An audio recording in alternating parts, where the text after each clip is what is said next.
एक बार फिर तुमने सोचने में ही पूरा साल ख़त्म कर दिया। 2022 आने से पहले ना जाने तू कितने वादे किए होंगे। मैं वो बनूंगा, मैं वो करूंगा, मैं लोगों को मेरी औकात दिखाऊंगा, लेकिन कुछ भी नहीं हुआ। पूरा साल तूने हंसी मजाक, खेल कूद, लोगों की बुराइयां करना, इंस्टाग्राम, फेसबुक, व्हाट्सएप को स्क्रॉल करते करते पूरा साल गंवा दिया। लेकिन कोई बात नहीं दोस्त, इंसान को सही रास्ते का पता तब तक नहीं चलता जब तक वो ठोकरें नहीं खाता। मैं आपको 2023 की कुछ ऐसी टिप्स बताऊंगा जो कहीं ना कहीं आपको और उससे बेहतर बनाएगी। मैं आपको ये नहीं कहूँगा कि आप 10 घंटे एक्सरसाइज करो। मैं आपको ये नहीं कहूँगा कि आप 10 घंटे पढ़ो या पूरी रात भर पढ़ो। मैं आपको ये भी नहीं कहूँगा कि आप घर से दूर हो जाओ। मैं आपको ये भी नहीं कहूँगा कि आप कड़ी से कड़ी मेहनत करो। मैं आपको सिर्फ 5 स्टेप्स बताने वाला हूँ जिनको आप 2023 आने से पहले या 2023 की स्टार्टिंग में यदि आप फॉलो कर लेते हो तो मेरा मानना है कि दुनिया की कोई ऐसी ताकत नहीं है जो आपको कामयाब होने से रोक सके। Step number 1, don't wait for opportunity. अवसर का इंतज़ार मत करो। मेरे पास ये होगा तब मैं ये करूँगा, मेरे पास पैसे होंगे तब मैं करूँगा, मौसम अच्छा होगा तब मैं पढ़ने बैठूँगा। देखो दोस्त, मौसम कभी भी अच्छा नहीं होगा और आप कभी भी नहीं पढ़ पाओगे। मैं आपको बड़ी इंटरेस्टिंग कहानी सुनाता हूँ। एक समय की बात है, किसी गांव में एक गुफा थी जिसे लोग मौत की गुफा के नाम से जानते थे। कोई भी उसके आसपास भी नहीं जाना चाहता था, और ऐसा इसलिए था क्योंकि उस गुफा में आज तक जो भी गया था कभी वापस लौट कर नहीं आया। लोग उस गुफा के बारे में सोचकर डर जाते थे। अब तक उस गुफा में लगभग 300 लोग जा चुके थे और कोई भी लौट कर नहीं आया था। उसी गांव में एक युवक आया और उसे इन सब बातों पर यकीन नहीं हुआ कि आज के ज़माने में ऐसा कहीं होता है क्या। उसने तय किया कि वह उस गुफा में जाएगा, पर जैसे ही गांव वालों को ये पता चला कि वह युवक उस गुफा में जा रहा है तो सब उसके घर के पास इकट्ठे हो गए और उसे समझाने लगे कि तुम आखिर क्यों जाना चाहते हो, अगर गए भी तो लौट कर वापस नहीं आ पाओगे।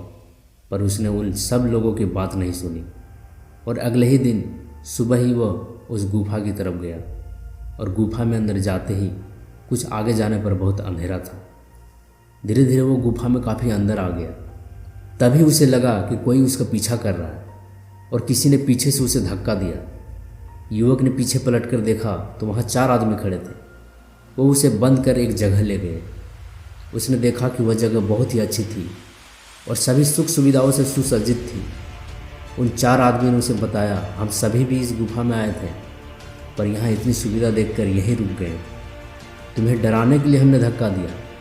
और वह युवक भी उसी जगह रुक गया। बाकी गाँव वालों का वहम और पक्का हो गया कि कोई लौट कर नहीं आता उस गुफा से।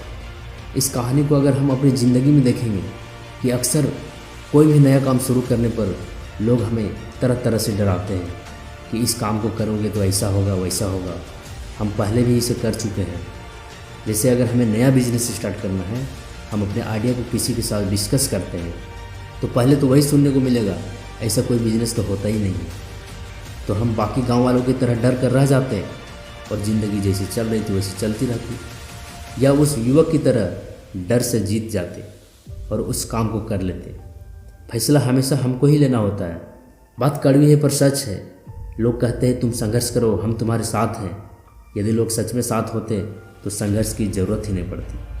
अगर आप सचमुच में 2023 में कुछ उखाड़ना चाहते हो तो आपको टाइम वेस्ट करना छोड़ देना होगा और स्टेप नंबर 1 को बारीकी से फॉलो करना होगा। Step number 2, don't make excuse. बहाने बनाना छोड़ दो। मेरे पास टाइम नहीं है, मैं ये सब नहीं कर सकता, मेरे बस की नहीं है, अरे यार मैं तो गांव में रहता हूँ, गांव वालों को सपोर्ट ही कहाँ मिलता है, मेरे पास पैसे नहीं है, मैं ये काम स्टार्ट ही नहीं कर सकता, मेरे पास स्कूल की फ़ी नहीं है, मैं पढ़ नहीं सकता, मेरे घर वाले सपोर्ट ही नहीं करेंगे, अरे यार मैं तो ज़िंदगी से हार चुका हूँ। बेहतर काम न करने की वजह या वक्त न होने का बहाना मत बनाइए, क्योंकि आपका दिन भी 24 घंटे का ही होता है और सफल लोगों का भी। आपके पास वक्त बहुत ही कम है। प्लीज़ बहाने बनाना छोड़ दो और अपने गोल पर फोकस करो। Step number 3, don't always depend on others. हमेशा दूसरों पर निर्भर ना रहें। दुनिया में किसी पर भी हद से ज़्यादा निर्भर ना रहें, क्योंकि जब आप किसी की छाँव में रहते हो तो आपको अपनी परछाई ही नज़र नहीं आती। Step number 4, control your mind. अपने मन को इधर उधर मत होने दो। क्या आपने कभी आम, अमरूद और जामुन का बीज को देखा है? कैसे एक छोटा सा बीज एक बड़ा वृक्ष बन जाता है। यह तभी मुमकिन हो पाता है जब ये ज़मीन में स्थिर रहता है।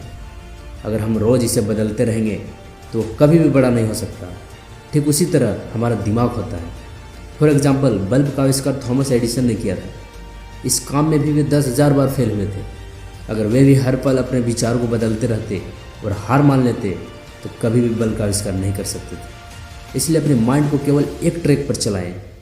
अब लास्ट पॉइंट बड़ा इंपॉर्टेंट है, जिसके बिना ये सारे स्टेप्स बेकार हैं। Believe in your self. अपने आप में विश्वास रखें।